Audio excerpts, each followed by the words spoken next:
Guys, welcome back to my YouTube channel. My name is Agatha and I'm back with another video. For my new subscribers, thank you so much for being here and welcome to my space. For my returning subscribers, thank you so much for the continued support.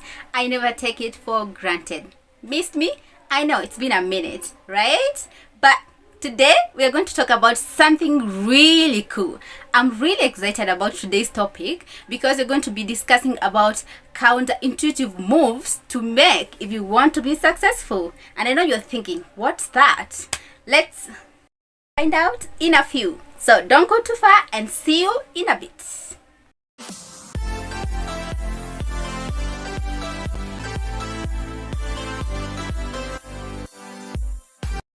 You're thinking, well, you talked about counterintuitive moves. Like, what is even counterintuitive? What is that?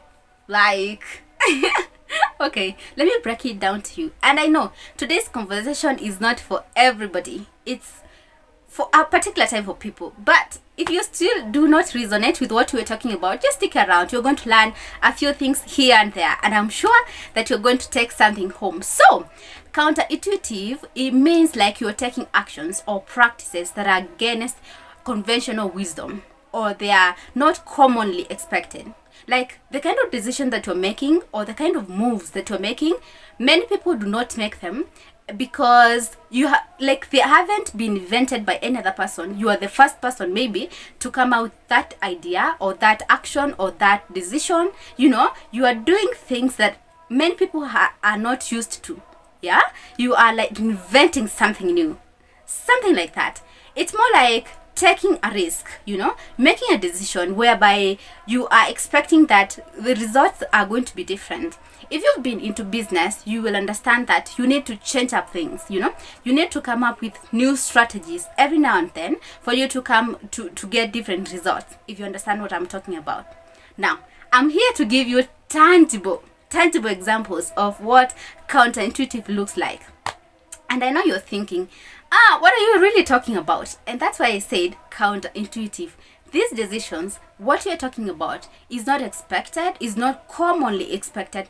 Sometimes it might look unreasonable, some other times it might look senseless to people that do not understand and resonate with what we are talking about. Okay? First and foremost, let me start with the basic. Success on its own, it's counterintuitive. And let me tell you how. Many people that I know, and I know that you know, have been successful.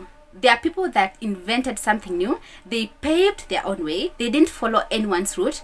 So that basically means they started something that was not common, you know. They started something on their own and they were hoping that things are going to turn out right. And hopefully, they succeeded in what they invented, right? Or what the kind of path that they took. So to be successful or to achieve that which you want to achieve, you need to make some counterintuitive moves. You need to make decisions and you need to act in a way that not very many people can resonate with. Not very many people can understand your moves and can understand the angle or your line of thinking. And it's okay because many people are going to look at you and think, that is senseless. Like, why would you do that? And many people are going to really judge you, you know. And many people are going to look at it and think, I don't understand this person. Like, what is that? What was that? You know? And that's fine, really. It's okay. Now, disclaimer, I'm not saying in any way that making these counterintuitive moves guarantees positive results all through. But many of the times, when you're paving your way, you are working towards achieving something. Anyone in business will understand this perfectly because you know that when your business is not giving high yields or it's not productive, you kind of change the strategy, right? You change the strategy so that you can come up, you know, you can see whether you can come up with different results here and there. So you see, when you change the strategy, the kind of strategies that you are going to employ, that is the counterintuitive move that I'm talking about. That counterintuitive move to make, and I believe this is a personal decision to make, really. It's not everybody that can tackle these kind of things. It's embracing constructive. The key word is constructive criticism. And many of you that know me, I really talk about and I really encourage people to criticize my work. I encourage people to kind of have their own opinion about what I'm doing and what do they think about a particular thing. If you feel like I should have done things differently, please go ahead and suggest. I do not have an issue with that, really. And I believe that there are not very many people that are in that space whereby they can take criticism, especially constructive one. And if you're in that space, welcome it for sure. It's a good thing. You should embrace it. And many people do not see this as something good. They perceive it as something really bad. When people criticize you, you start catching feelings, you start feeling bad about yourself. It's really not a big deal. Honestly, I don't think personally I would really feel bad when people are discussing about me or people are criticizing my work. As long as they're giving some suggestions, I'm good with that. But the bad part is just criticizing and laughing about it, and you're not really giving solutions. You get what I mean? So yeah, I believe that making that move is very counterintuitive. It's not common. Most people do not really embrace it, but why not? You can go ahead and embrace it. Another counterintuitive move to make is slowing down to speed up. And I know you're thinking, what are you talking about? Well, let me elaborate.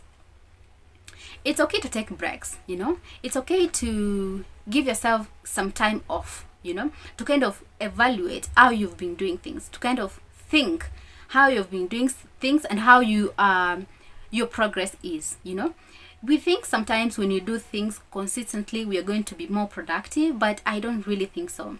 Have you thought about when you take time to kind of reflect on how you've been doing things, you kind of see where you've been making mistakes here and there, and by the end of the day, you find yourself coming up with better ideas on how to do things. I do believe this is very counterintuitive for people to make that choice or make that decision in the first place. So yeah, another counterintuitive move to make, and I think personally I have made this move, is saying no. And I've talked about this in many of my videos, and I would like to repeat it again. There was a time in my life whereby I was very hesitant when I'm saying no. I would say yes even when I meant no. I would say yes when I wanted to say no. My instinct would not allow me to say no. I would feel like ni kama nakosea the other person, or it's like I'm wronging the other person, or how would the other person perceive me if I said no.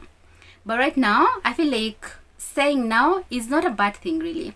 If whatever thing that you were told does not align with your principles, you don't really resonate with, it's not something that you are willing to go ahead and do, it's okay to really say no.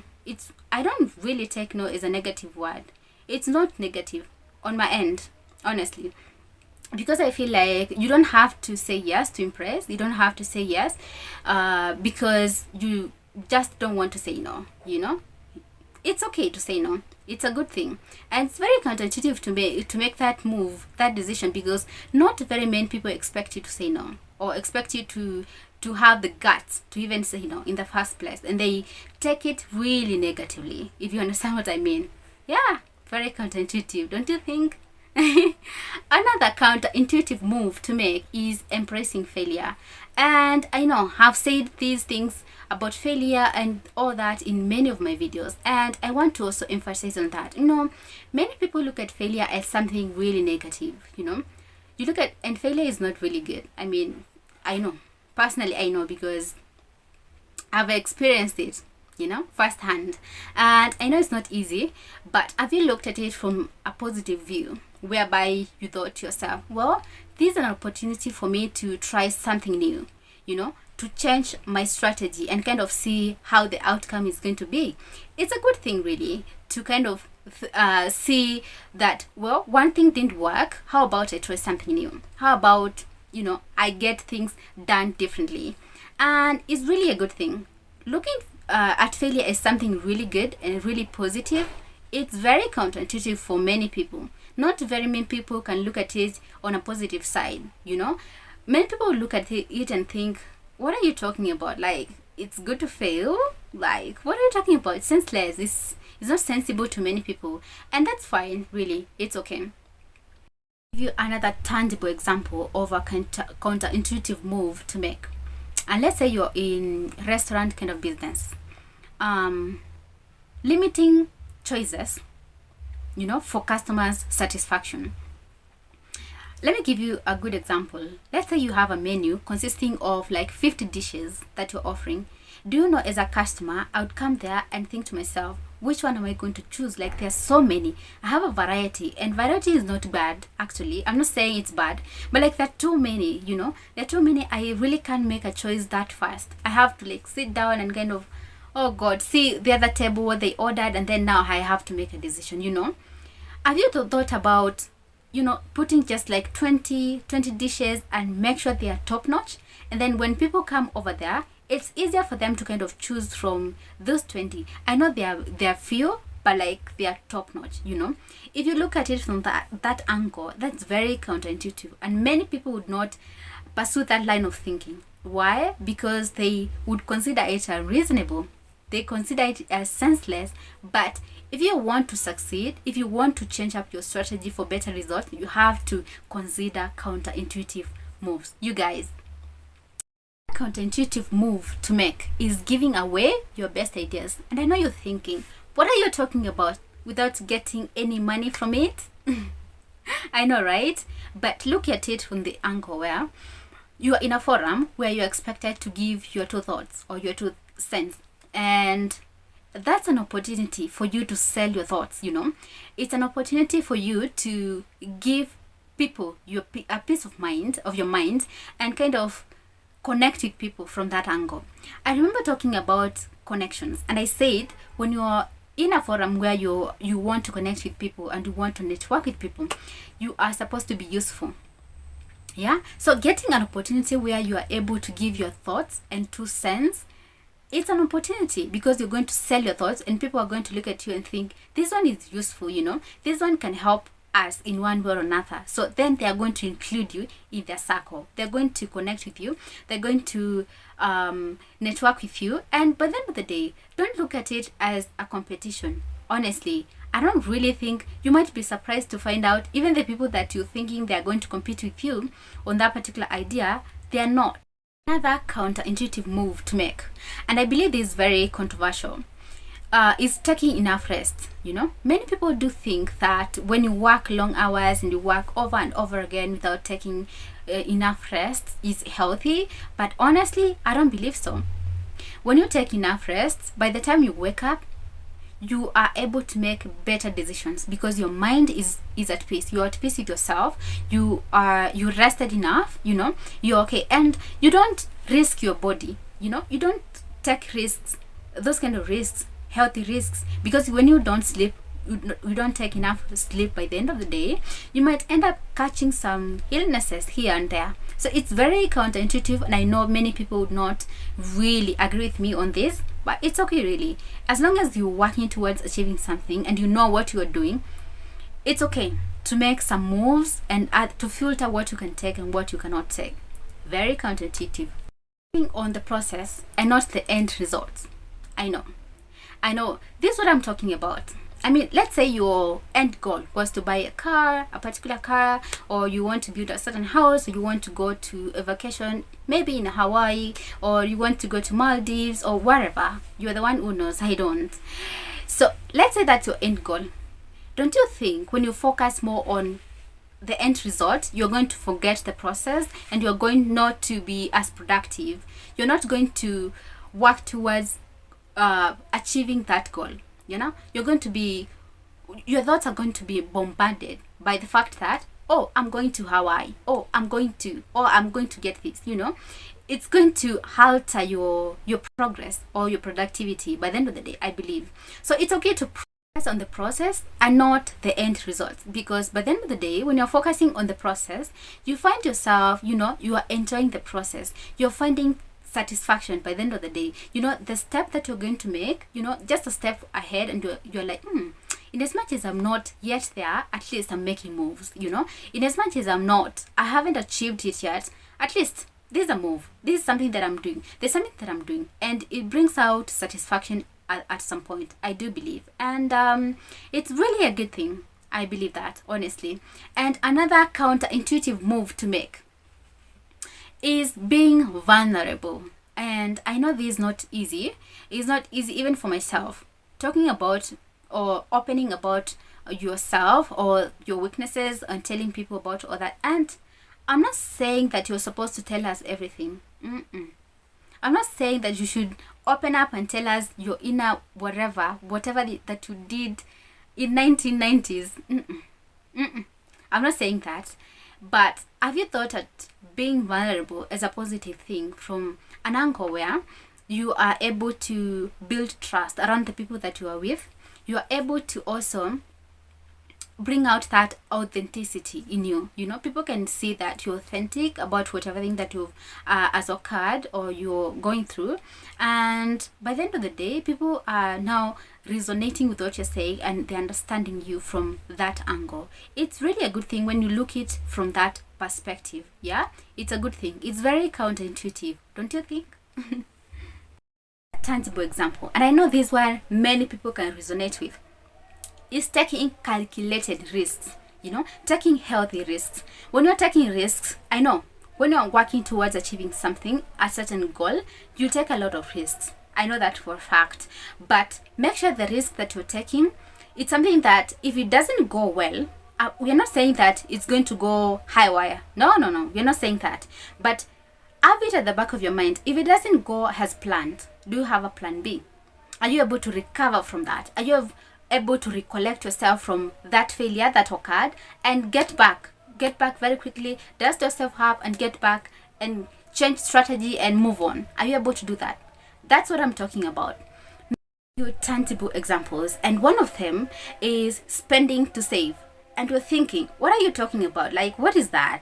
Is that even a counterintuitive move that I could make? Personally, let me tell you what I mean by this. My family members know me, and mostly my sisters know me as a person who loves expensive things. But no, I don't. I don't really love expensive things. I just love it when I buy something that is durable and it's efficient. If it's going to last me for years, I mean, why not? Why would I have to buy something really cheap and it's going to really like go for a few days and, you know, or a few months, and it's not going to last me for a long time? So that is what I'm talking about. Spending to save. It's better to buy something that is a little bit high when it comes to prices, other than spending, you know, very few coins here and there, and whatever thing that you've bought, it's really looking so cheap and it's going to look so tacky on you, and it's going to even wear out in no time. I'm just thinking, by the end of it all, you find yourself saving a lot of money when you buy something once, other than buying it over and over after a short period of time, if it makes sense. And I know many people would not resonate with this one because they're like, I don't even have that a lot of money. But have you thought of saving up to a point where you can be able to afford that which you want to afford, and then you get it by the end of the day? Because, you know, when you get something, it's going to serve you for years. Have you thought about that? Right? It's kind of counterintuitive. Yeah, counterintuitive move to make. And this for employers. I'm talking to people that have people that are working for them, encouraging shorter working hours to increase productivity. Why am I talking about that? I know personally, I've worked in companies where people are working from Monday to Friday, from Monday to Saturday, others from Monday to Sunday. And I'm hereby thinking, who told you that when you work from Monday to Sunday or from Monday to Saturday that you're going to be productive? Who said that? Who? I'm just saying, to be honest, I feel like taking time to kind of recharge, you know, taking time to relax a little bit, it gives you room to think critically, make better decisions, and just breaking free from, you know, the cycle. It's a cycle by the end of the day. So I feel like it's a good thing.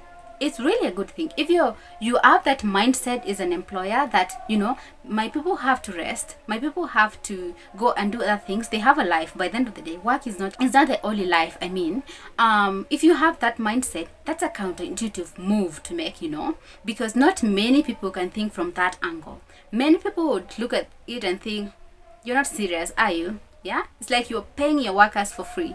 Yeah, but for you, there are other things, even giving out some breaks, taking them on vacations at times.